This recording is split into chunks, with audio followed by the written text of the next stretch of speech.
जय हिंद दोस्तों, मैं गगनदीप आप सभी का स्वागत करता हूं proud group of NCC YouTube channel पे। आपको पता है कि हमने एनसीसी का मॉडल पेपर शुरू कर रखा है।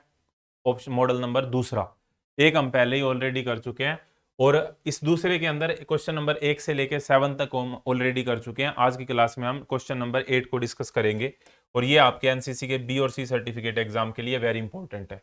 सबसे पहला क्वेश्चन आज की क्लास का कि राइफल से फायर करने की 4 स्थितियां लिखो। तो मैंने आपको प्रीवियस क्लास में भी बताया था कि फायरिंग करने की 4 पोजीशन होती हैं: खड़े होकर, बैठकर, लेटकर और घुटने के बल, यानी कि standing position, sitting position, laying position और नीलिंग पोजीशन। तो यहाँ पे वही 4 हैं कि लेटकर फायर कर सकते हैं, घुटनों के बल फायर कर सकते हैं, बैठकर फायर कर सकते हैं या खड़े होकर। इसको इंग्लिश में हम बोलते हैं स्टैंडिंग पोजिशन, स्टैंडिंग हो गया। घुटनों के बल नीलिंग होता है, KNEELING। ठीक है। लेट कर होता है लेइंग पोजीशन, लेइंग पोजीशन, और बैठकर होता है सिटिंग पोजीशन। तो ये 4 पोजीशन होती हैं। फायरिंग की कुल कितनी पोजीशन होती हैं? तो फायरिंग की कुल फायर करने के लिए कुल 4 पोजीशन होती हैं। अब क्वेश्चन ये पूछ लिया जाता है कि अच्छे फायरर के असूल बताओ। अच्छे फायरर के कितने असूल होते हैं? तो अच्छे फायरर के 3 असूल होते हैं। ये बात भी आप ध्यान रखना, सुन लो ध्यान से मैं क्या पूछ रहा हूँ। अच्छे फायरर के असूल बताओ, ये क्वेश्चन आपके एग्जाम में पूछा जाएगा। तो 3 असूल होते हैं टोटल। कौन कौन से होते हैं? HAT से हम इसको दर्शाते हैं। एच से होता है होल्डिंग, यानी कि मजबूत पकड़। एमिंग यानी कि दुरुस्त शिस्त। ट्रिगर ऑपरेशन, दुरुस्त ट्रिगर ऑपरेशन। तो ये 3 होते हैं: अच्छे से पकड़ना, अच्छे से निशाना लगाना और अच्छे से ट्रिगर दबाना। ये 3 असूल होते हैं फायरिंग के। नेक्स्ट देख लो भाई, यहाँ पे हमारा क्वेश्चन क्या है। नेक्स्ट क्वेश्चन, क्वेश्चन नंबर कौन सा है? Question number 9। क्वेश्चन नंबर 9 क्या कह रहा है? पैदल पलटन द्वारा प्रयोग किए जाने वाले कुछ शस्त्रों के नाम लिखो। यानी कि पैदल पलटन कौन सी होती है? ये कई बार ऐसे भी लिखा जाएगा कि इन्फेंट्री द्वारा, इन्फेंट्री को ही हम पैदल पलटन कहते हैं, इसमें कंफ्यूज नहीं होना है। इन्फेंट्री लिखा आ जाए या फिर पैदल पलटन लिखा आ जाए, एक ही बात है। इन्फेंट्री को हम पैदल सेना बोलते हैं। तो इन्फेंट्री द्वारा प्रयोग किए जाने वाले कुछ शस्त्र, तो 5.56 mm इंसास। इंसास की फुल फॉर्म क्या होती है? Indian small arm system. कई जगह पे Indian new small arm system होता है, एक ही बात है, Indian small arm system INSAS की फुल फॉर्म होती है। नेक्स्ट है 7.62 mm LMG। LMG की फुल फॉर्म होती है लाइट मशीन गन। ये चीजें आपको आनी चाहिए क्योंकि ये फुल फॉर्म आपके एग्जाम में पूछी जाती है। Light machine gun. 2 inch mortar, 9 mm pistol, 84 mm rocket launcher. Question आपके एग्जाम में आता है RL की फुल फॉर्म बताओ। तो RL की फुल फॉर्म होती है रॉकेट लॉन्चर। और SMC, 9 mm SMC carbine. SMC की फुल फॉर्म होती है Sten machine carbine. Sten machine carbine, STEN, Sten machine carbene.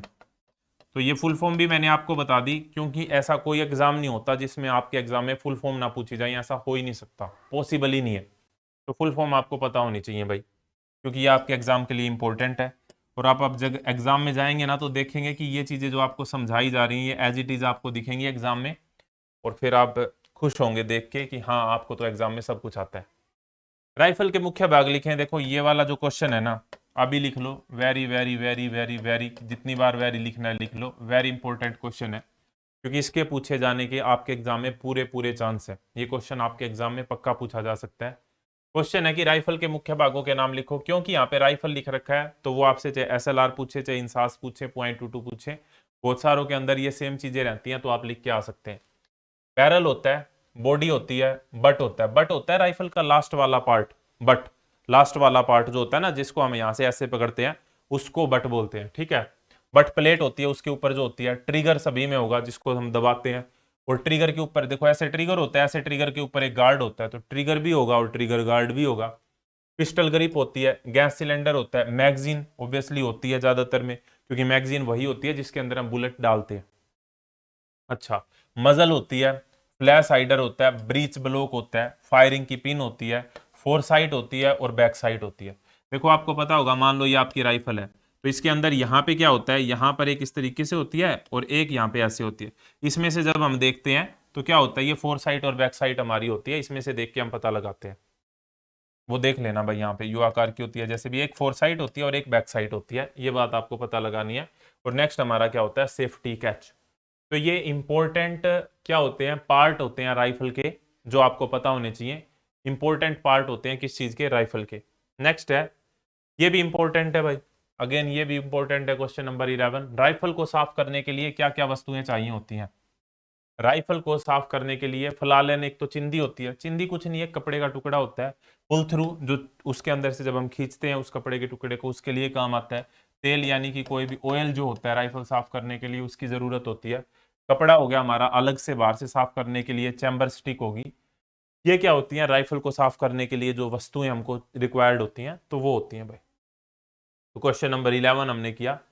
अब अगर हमारा नेक्स्ट जो है वो नेक्स्ट हमारा क्या है भाई? राष्ट्रीय एकता और अखंडता। राष्ट्रीय एकता और अखंडता, इंग्लिश के अंदर इसको बोला जाता है national integration. National integration, national integration यानी कि राष्ट्रीय अखंडता। पूछा जाए कि राष्ट्रीय अखंडता को डिफाइन करें, उसकी डेफिनेशन क्या है? तो उसकी डेफिनेशन ये है भाई, हम किसी भी धर्म, जाति, समुदाय, क्षेत्र, भाषा से बिलोंग करते हैं, ये मैटर नहीं करता। मैटर ये करता है कि हम सभी भारतीय हैं। जैसा कि हमारा एनसीसी सॉन्ग भी है, हम सब भारतीय हैं, और वही जो भावना होती है उसे हम राष्ट्रीय अखंडता बोलते हैं। क्वेश्चन यहाँ पे ये है कि निम्नलिखित में से कौन कौन से राज्य से संबंधित है? तो भांगड़ा आपको पता है भाई, पंजाब से रिलेटेड है, कोई डाउट ही नहीं है इसमें। हजरत बल दरगाह जो है वो है जम्मू कश्मीर में। कुतुब मीनार है दिल्ली में, बिल्कुल सही है। नल्लामला वन जो है वो हमारा कहाँ पे हो गया? आंध्र प्रदेश में हो गया। और वृंदावन जो उद्यान, वृंदावन उद्यान पूछ रखा है यहाँ पे इन्होंने, वृंदावन जगह नहीं पूछ रखी। उद्यान जो है वो कहाँ पे है? कर्नाटक में है, बिल्कुल सही है। अगला क्वेश्चन देखो भाई, यहाँ पे भारत के प्रथम राष्ट्रपति कौन थे? बिल्कुल आसान सा क्वेश्चन है। आप बताओ भाई ये जल्दी से, आप बताओ बिल्कुल, भारत के प्रथम राष्ट्रपति कौन थे? तो भारत के प्रथम राष्ट्रपति जो थे, बिल्कुल बिल्कुल सही जवाब देना है सभी को, और बिल्कुल सही है यहाँ पे। तो डॉक्टर राजेंद्र प्रसाद, डॉक्टर राजेंद्र प्रसाद, मैं यहाँ पे लिखता जाता हूँ, डॉक्टर राजेंद्र प्रसाद, राजेंद्र प्रसाद कौन थे? भारत के राष्ट्रपति थे।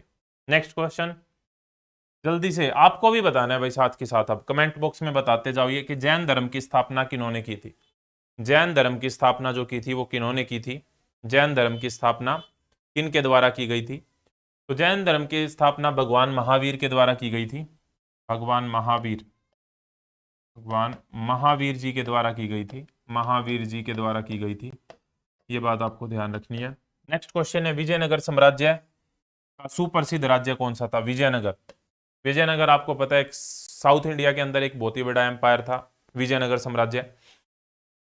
और सुप्रसिद्ध यहाँ पे विजयनगर राज्य का सुप्रसिद्ध राज्य नहीं, यहाँ पे राजा लिखना चाहिए था इनको, राजा लिखना चाहिए था। विजयनगर तो खुद ही एक राज्य था, उसका क्या सुप्रसिद्ध राज्य होएगा? तो विजयनगर राज्य का जो सुप्रसिद्ध राज्य था वो था कृष्ण देव राय, श्री कृष्ण देव राय।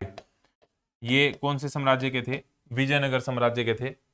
नेक्स्ट यहाँ पे है भारतीय प्रायद्वीप। भारतीय प्रायद्वीप एक तरीके से हम साउथ इंडिया बोल सकते हैं इसको। प्रायद्वीप मैं आपको बता देता हूँ, जैसे आपको पता है इंडिया नीचे से कुछ ऐसा है, यहाँ पे श्रीलंका है, तो ये जो पार्ट है ना, नीचे वाला जो पार्ट है, इसको भारतीय प्रायद्वीप बोला जाता है। भारतीय प्रायद्वीप बोला जाता है। तो ये पूछ रहे हैं कि भारतीय प्रायद्वीप के मूल निवासी कौन थे? तो भारतीय प्रायद्वीप के जो मूल निवासी थे वो हमको बताना है। तो द्रविड़, द्रविड़ यहाँ पे आएगा भारतीय प्रायद्वीप के मूल निवासी। नेक्स्ट क्वेश्चन की तरफ हम बढ़ते हैं। नेक्स्ट है, भारत विश्व की प्राचीनतम डैश सभ्यता का उद्गम स्थल है? तो सिंधु घाटी सभ्यता भारत में हुई है, प्राचीनतम है आपको पता है, और भारत इसका उद्गम स्थल है। तो सिंधु घाटी सभ्यता। क्वेश्चन नंबर 5 के लिए, भारतीय राष्ट्रीय कांग्रेस की स्थापना सन 1885 के अंदर हुई थी, ये बात आपको पता होना चाहिए। आईएनसी इसको हम बोल देते हैं, इंडियन नेशनल कांग्रेस। और इसकी जो स्थापना हुई थी, कब हुई थी भाई? स्थापना जो हुई थी इंडियन नेशनल कांग्रेस की वो सन 1885 में हुई थी। अब पूछ रहे हैं किन्होंने की थी? तो वो की थी ए ओ हयूम ने। ए ओ हयूम, ए ओ हयूम जो थे उन्होंने की थी किसकी स्थापना? भारतीय राष्ट्रीय कांग्रेस की। सिख धर्म का जो पवित्र ग्रंथ है वो कौन सा है? तो गुरु ग्रंथ साहिब जी हैं। गुरु ग्रंथ साहिब, गुरु ग्रंथ साहिब जी, ये क्या है? सिख धर्म का पवित्र ग्रंथ है। सिख धर्म का पवित्र ग्रंथ है। गांधी ने भारत छोड़ो आंदोलन, भारत छोड़ो आंदोलन कब चलाया था? तो सन 1942 में चलाया था।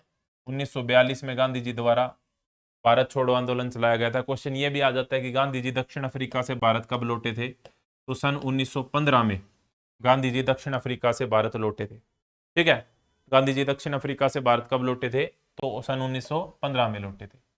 राष्ट्रीय गीत वंदे मातरम किसने लिखा है? वेरी इंपॉर्टेंट क्वेश्चन है, कई बार आपके एग्जाम में आया। तो वंदे मातरम जो लिखा है हमारा, वो लिखा है बंकिम चंद्र चटर्जी ने, बंकिम चंद्र चटर्जी। लेकिन अगर पूछा जाए कि राष्ट्रगान जनगण मन किसने लिखा है, तो रविंद्रनाथ टैगोर जी ने लिखा है, आपको पता होगा। भारत की आजादी की प्रथम लड़ाई हम बोलते हैं, जो 1857 की हमारी क्रांति हुई थी, उसको फर्स्ट वार फॉर फ्रीडम बोला जाता है। ठीक है, तो भारत की स्वतंत्रता की पहली लड़ाई, समझ में आ गया होगा। क्वेश्चन नंबर 14 देखो यहाँ पे, राष्ट्रीय एकता के मुख्य बाधक तत्व कौन से हैं। मैंने आपको बताया वीडियो के स्टार्टिंग में ही कि नेशनल इंटीग्रेशन हम किसको कहते हैं। नेशनल इंटीग्रेशन हम कहते हैं कि हम किसी भी धर्म, जाति, समुदाय, भाषा से बिलोंग करते हैं, वो मैटर नहीं करता। वो होने के बावजूद भी हमारे देश के, हमारे दिल के अंदर जो हमारे देश के प्रति भावना होती है कि हम सभी एक देश के वासी हैं, उसी को हम राष्ट्रीय अखंडता बोलते हैं। अब इसके अंदर अवरोधक क्या हो सकते हैं, वही है अवरोधक कि अगर हम जाति को ऊपर माने, अगर हम धर्म को ऊपर माने, अगर हम मतलब जातिवाद हो, धर्मवाद हो, भाषावाद हो, क्षेत्रवाद हो, साक्षरता की कमी हो, गरीबी हो, जागरूकता की कमी हो, तो ये सारे के सारे अवरोधक हैं। देखो, भाषा विवाद, कोई कहे कि हमारी भाषा अच्छी है, जातिवाद, अशिक्षा, सांप्रदायिकता, क्षेत्रवाद, ये क्या करते हैं, राष्ट्रीय एकता में बाधक तत्वों के काम करते हैं। नेक्स्ट हमारा यहाँ पे है कि सुमेलित करना है हमको, इसको क्या करना है, सुमेलित करना है। सुमेलित करना है मतलब सही मिलान करना है। महात्मा गांधी, महात्मा गांधी इसमें क्या, महात्मा गांधी असहयोग आंदोलन से रिलेटेड है। कमेंट बॉक्स में आपको बताना है कि असहयोग आंदोलन किस वर्ष हुआ था, वर्ष बताना है आपको उसका। सुभाष चंद्र बोस, सुभाष चंद्र बोस हमारे किससे रिलेटेड है, सुभाष चंद्र बोस, सुभाष चंद्र बोस यहाँ पे देखो, सुभाष चंद्र बोस हमारा क्या होगा भाई, देखो ये तो भारतीय राष्ट्रीय कांग्रेस, बिल्कुल सही है। भारतीय राष्ट्रीय कांग्रेस की स्थापना किन्होंने की थी, सुभाष चंद्र बोस। यहाँ पे होंगे वल्लभ भाई पटेल, भारत के लौह पुरुष। वल्लभ भाई पटेल कौन थे, भारत के लौह पुरुष थे, बिल्कुल सही है। और हमारा क्या, जवाहरलाल नेहरू, जवाहरलाल नेहरू को हम किस नाम से जानते हैं, पंडित जी के नाम से जानते हैं। और जो जय जवान जय किसान का नारा दिया था, वो किसने दिया था, लाल बहादुर शास्त्री जी ने दिया था। तो ये आपके सामने सही मिलान है। दोबारा से मैं आपको बता देता हूँ, महात्मा गांधी असहयोग आंदोलन, भारत छोड़ो आंदोलन से संबंधित है, असहयोग आंदोलन से। सुभाष चंद्र बोस यहाँ पे भारतीय राष्ट्रीय आईएनसी हो गया हमारा। वल्लभ भाई पटेल, सरदार वल्लभ भाई पटेल को भारत को लौह पुरुष कहा जाता है। Iron man of India, question ऐसे पूछ ले कि आयरन मैन ऑफ इंडिया किसे कहा जाता है, आयरन मैन ऑफ इंडिया जो कहा जाता है वो भी सरदार वल्लभ भाई पटेल को कहा जाता है। भारत का बिस्मार्क किसे कहा जाता है, भारत का बिस्मार्क, भारत का बिस्मार्क अगर पूछ ले तो भारत का बिस्मार्क भी सरदार वल्लभ भाई पटेल को कहा जाता है। अब आप पूछेंगे सर ये क्या मतलब हुआ, भारत का बिस्मार्क का क्या मतलब है। देखो, जर्मनी का एकीकरण बिस्मार्क ने किया था, इसी तरीके से भारत का एकीकरण किन्होंने किया था, सरदार वल्लभ भाई पटेल ने किया था। इसीलिए सरदार वल्लभ भाई पटेल को भारत का बिस्मार्क कहा जाता है। क्लियर हो गया ये वाली बात, ठीक है, आगे बढ़ो भाई। आगे हमारा टॉपिक जो है वो है नेतृत्व से रिलेटेड। आज की क्लास में हमने किए क्वेश्चन नंबर 1 से लेके 15 तक। पीडीएफ इसकी आपको टेलीग्राम चैनल पे मिल जाएगी। टेलीग्राम पे सर्च कीजिए प्राउड ग्रुप ऑफ एनसीसी, वहाँ पे important videos, important PDF, important full form जो आपके एग्जाम में पूछी जाती है वो आपको वहाँ पे मिलती हैं, फ्री ऑफ कॉस्ट मिलती हैं। नेक्स्ट वीडियो जो है, यानी कि अगली वीडियो में हम क्वेश्चन नंबर 16 करेंगे। क्वेश्चन नंबर 16 के लिए यहाँ पे आपको एक वीडियो दिखाई दे रही होगी, इस पे क्लिक करके आप डायरेक्टली नेक्स्ट वीडियो पे जा सकते हैं, जहां पे हम क्वेश्चन नंबर 16 से आगे डिस्कस करेंगे, लीडरशिप वाला टॉपिक डिस्कस करेंगे, जो कि एक वेरी इंपॉर्टेंट टॉपिक है आपके एग्जाम के लिए। तो सब्सक्राइब जरूर करिए और अपने दोस्तों के साथ शेयर जरूर करना इस वीडियो को। Thank you very much.